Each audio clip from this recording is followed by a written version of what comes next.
नमस्कार, आप देख रहे हैं हमारा समाचार और मैं हूं आपके साथ दिव्या शेखावत। देखिए, आप सोच रहे होंगे कि मैं शमशान घाट में क्या कर रही हूं। देखिए, यहाँ पर एक महिला की डेड बॉडी है जिसे इंतजार है इंसाफ का। परिवार यहाँ पर मौजूद है, परिजन है उस महिला के जिसकी डेड बॉडी यहाँ पर है। आप समझिए कि एक लाश जो है इंतजार कर रही है कि कब उसे इंसाफ मिलेगा। परिजन है, पूरा मामला तो मैं परिजनों से जानूंगी कि आखिर में एक महिला की डेड बॉडी यहाँ पर पड़ी है और कोई सुध लेने वाला नहीं है। ना ससुराल पक्ष के कोई लोग है, पीहर पक्ष के जो लोग हैं उनका आरोप है कि उन्होंने उनकी बेटी को मार दिया। अब यहाँ पर ससुराल का कोई भी आदमी मौजूद नहीं है, उनके परिवार वाले हैं। एक बार इनसे बात करते हैं कि कल एक महिला, सरासर आरोप है परिजनों का, जो महिला है उसके परिजनों का आरोप है कि उनकी बेटी की हत्या कर दी और शाम को ये घटना हुई थी, कल की ये घटना है।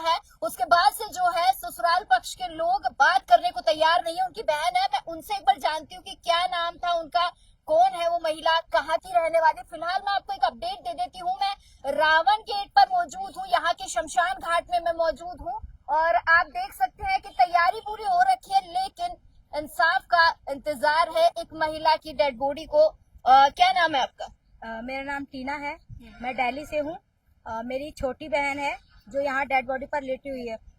उसका नाम जयश्री है। उसकी शादी 2022 में हुई थी और खूब अच्छे से शादी की थी। शादी हम लोगों ने मतलब उस लड़के ने उसको बहुत लटकाया था शादी के लिए। अगर मैं नहीं बोलूंगा तो तू कहीं और शादी नहीं करेगी, इस तरीके से उसको फोर्स करता, मनाता खूब। 5 साल तक उन्होंने ऐसे लटकाया, हार कर हमें शादी करनी पड़ी। लव मैरिज थी? लव अरेंज थी। लड़का हमने ही दिखाया था, घर में ही दिखाया था लड़का। लेकिन धीरे धीरे उनकी बातचीत हुई, इस तरीके से बात आगे बढ़ गई। लेकिन हमें नहीं पता था कि उसका हमें ये सिला मिलेगा। इतनी सुंदर लड़की, इतनी, हमारे घर में सबसे छोटी, हम 5 बहनों में सबसे छोटी बहन थी वो, और हम सबसे पहले जाएगी हमने कभी नहीं सोचा था। क्या बताएं। और परसों रात को 2:30 बजे तक हमारी उससे बात हुई है। बट और ऑनलाइन हमारी बात हुई है, वीडियो कॉल पे बात हुई है बाकायदा। उसने स्टेटस डाला है, 2:45 बजे उसने स्टेटस डाला है, वो बहुत खुश थी। लेकिन इन 3 घंटों में ऐसा क्या हुआ कि उसे सुबह हमें 4:45 बजे पता चलता है कि उसने फांसी लगा ली। हमें ऐसा मतलब कुछ तो हुआ होगा। जो लड़की इतनी खुश थी, 2 दिन पहले घूम कर आई थी, मतलब ऐसा उसने, मतलब इन 2 घंटों में 3 घंटों में ऐसा क्या हुआ उसके साथ कि उसको इतना मजबूर होना पड़ा कि उसे फांसी लगानी पड़ी।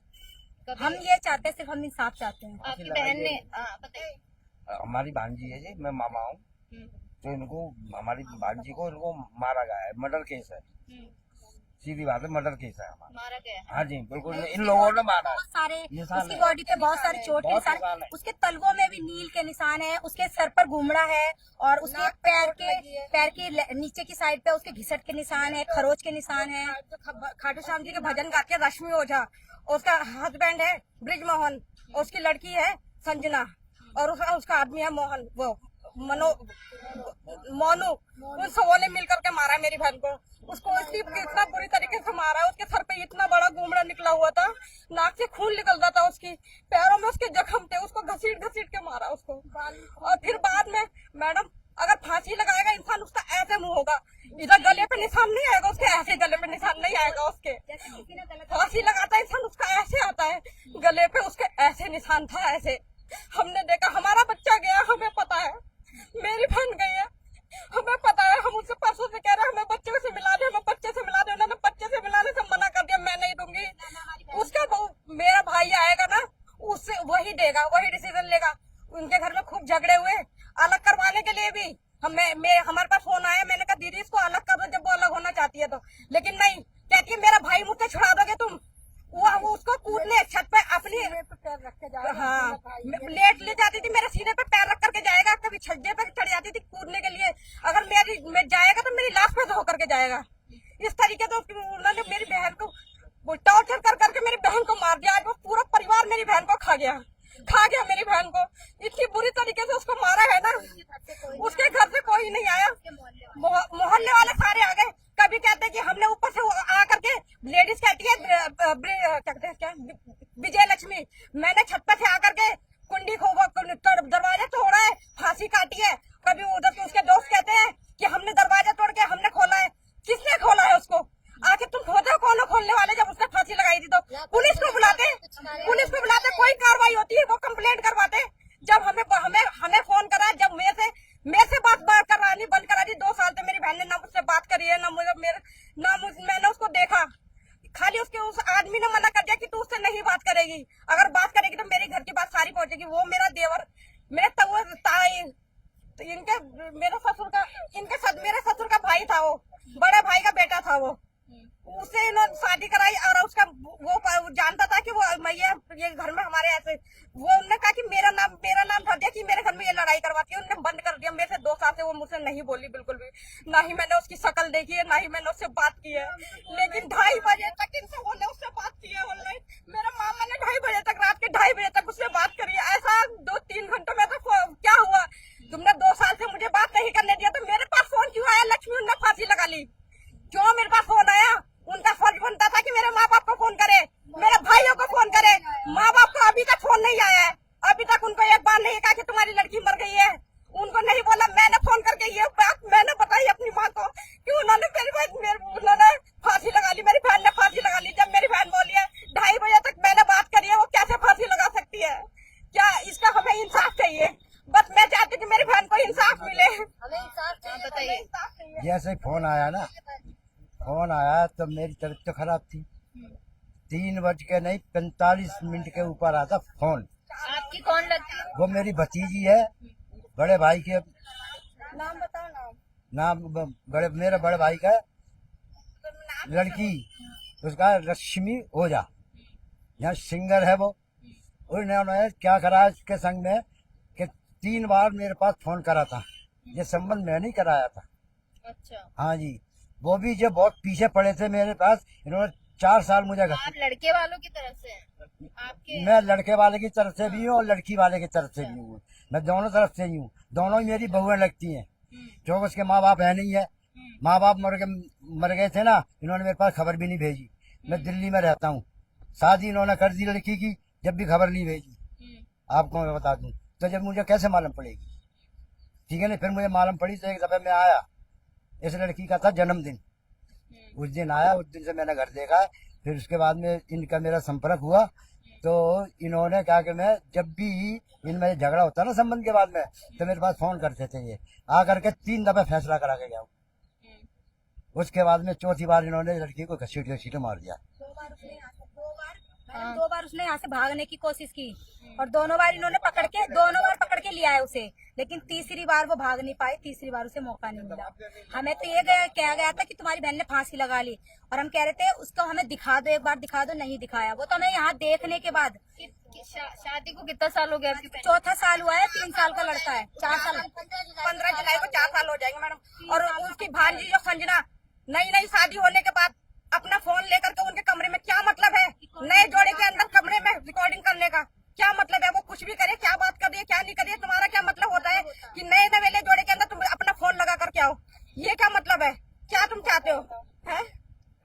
अब क्या हुआ है? आप मुझे बताइए कि आपकी बहन के साथ ये हादसा हुआ, आपको जानकारी दी गई, आप हॉस्पिटल पहुंचे होंगे, उसके बाद क्या कुछ हुआ है वो बताइए। मैम कल ये हुआ, हमें 4 बजे मेरे पास 4 बार उनका फोन आया। मैं यहाँ पे हम आ गए यहाँ पे 3 बजे। यहाँ हॉस्पिटल के पास पहुंचे तो इधर से हमने बीच में कंप्लेन करी। हमने बीच में ऑनलाइन कंप्लेन कराई है। कंप्लेन कराने के बाद तो इनका फोन आया कि तुमने कंप्लेन कराई है। हमने कहा हाँ हमने कंप्लेन कराई है, अपनी बहन के लिए हमने कंप्लेन कराई है। तो फिर पुलिस वालों का फोन गया, इनको लेकर के गए वहाँ पे हॉस्पिटल में से। इनको लेकर के गए, लेने के बाद फिर हम यहाँ हॉस्पिटल के इधर आए, ये थाने में लेकर के चले गए यहाँ से।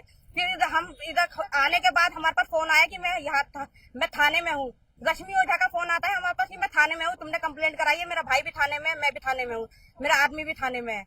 ये सारे के सारे। फिर हम यहाँ से थाने गए। थाने जाने के बाद वहाँ रिपोर्ट वहाँ 2 घंटे बिठाया हमारे को, ऐसा पागलों की तरह बिठाया। वहाँ का भी ये कंप्लेंट लिखवाने के बाद कहने लगे काय के लिए आए यहाँ पर? मैं क्या अपने पेट में से कंप्लेंट लिख करके दूंगा?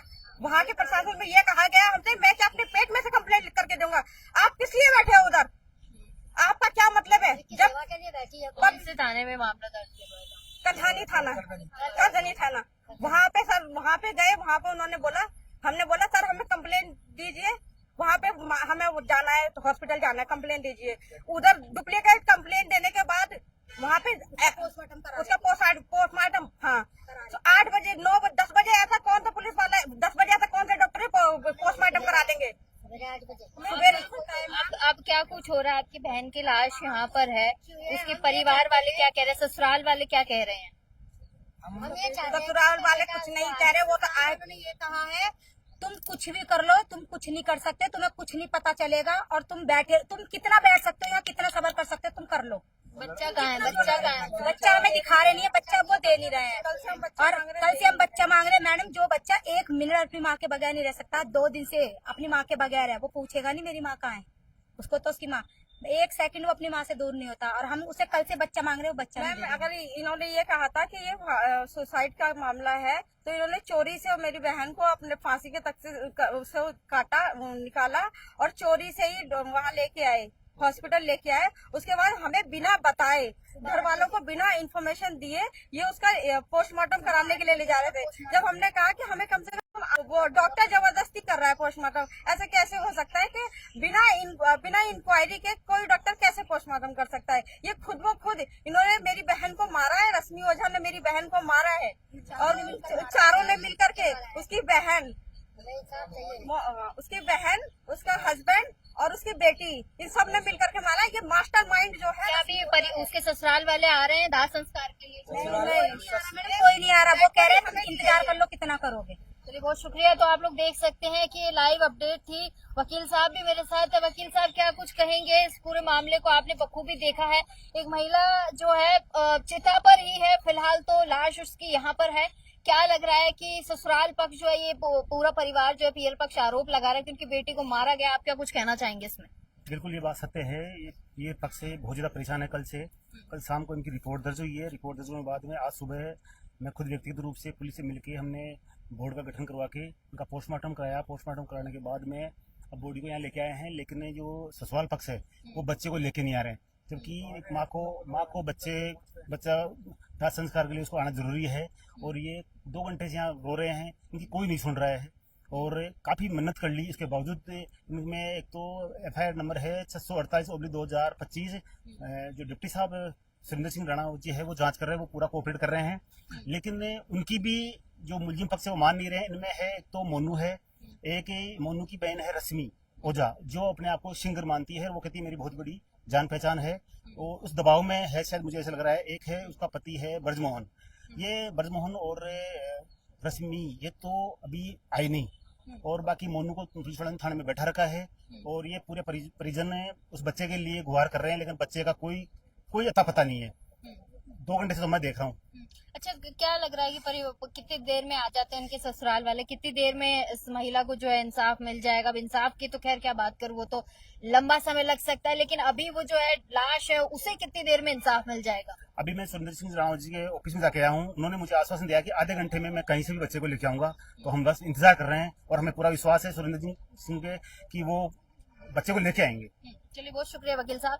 तो आप देख सकते हैं कि फिलहाल जो है मैं शमशान घाट में हूँ, और यहाँ पर ससुराल पक्ष। हाँ सर, बताइए। मैम, ये लोग आस पड़ोस के जितने भी ना धमकी दे रहे हैं, बोला तुम बाहर निकलो, तुम्हें हम बताएंगे। एक इसमें टोपी वाला है, वो धमकी भी दे रहा है। धमकी दे रहा है? वो क्या धमकी दे रहा है? हॉस्पिटल में बोल रहा था, बोला तुम आप बाहर तो निकलो, फिर हम तुम्हें बताते हैं, हम लोग तुम जाके दिखाना दिल्ली। दादा है क्या वो कहीं का? और उसकी लेडी से बोल रही वहाँ की गाड़ी में हम आग लगा देंगे, बीचे लक्ष्मी बोलिए हम गाड़ी में आग लगा देंगे, तुम जाके दिखाओ। तो आप लोग देख सकते हैं कि माहौल थोड़ा सा यहाँ पर ऐसा है कि एक महिला है जिसकी सब अपनी अपनी बातें कर रहे हैं, लेकिन एक महिला जो मर चुकी है, जो इस दुनिया में नहीं है, वो उसकी चिता को जो है, उसकी लाश को अभी तक इंसाफ भी नहीं मिला है, और उसके बच्चे का इंतजार किया जा रहा है कि जितनी जल्दी हो सके उसका बच्चा आ जाए, और उसके बाद इस महिला का जो है दाह संस्कार किया जाए। खैर, देखने वाली बात है कि कितनी विचित्र दुनिया हो चुकी है कि एक महिला जो हंसी खुशी से थी अपने घर परिवार में, और 2-3 घंटे बाद जो उसकी मौत हो जाती है, कौन जिम्मेदार था, कि कौन जिम्मेदारी लेगा? ये बड़े सवाल जो है मैं आप लोगों के लिए छोड़ रही हूँ कि देखिए, हर दिन हम ऐसी घटनाएं सुनते हैं। आखिरकार में चल क्या रहा है इस दुनिया में, कि कौन किसको क्यों मार रहा है? ये बड़े सवाल है। आप इस तरह इस पे गौर फरमाइएगा और घर परिवार में सबका ख्याल रखिएगा।